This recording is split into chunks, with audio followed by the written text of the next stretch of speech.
What's up mga ka-other mamshi? Another day, another life, another blessing as a content farmer creator. Ano santay lang buibayan dagiti ipopost ko. So, I'm so blessed to see my chinkang. Oh my gosh, nagpipintas da.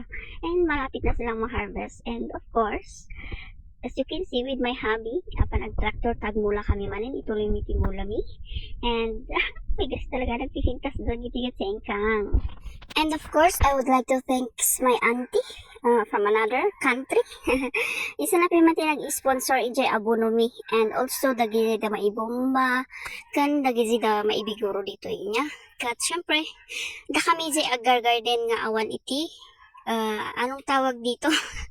Wala, nagmula kami lang nga awan iti usarmi kasjay. Nya, awan ti ipakanmi dito nga mula mi. Kat, syempre,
syempre, haan mat nga, para kanya akababain lang nga dawatak nga dawat ni Apo Diyos. Kat nuwang minsan ni, katlipatak dagijida, ngay, i-prayer ko kanya na, basta kasi nakakahiya na kay God, yung hindi tayo makatao. So ayan, with my cousin Andre, yes, inayabak isuna ta, ada isuna i-joy, and isa ti kadwa nga ang mula dito. So that's for today's video guys, phone storage act ang iso nga.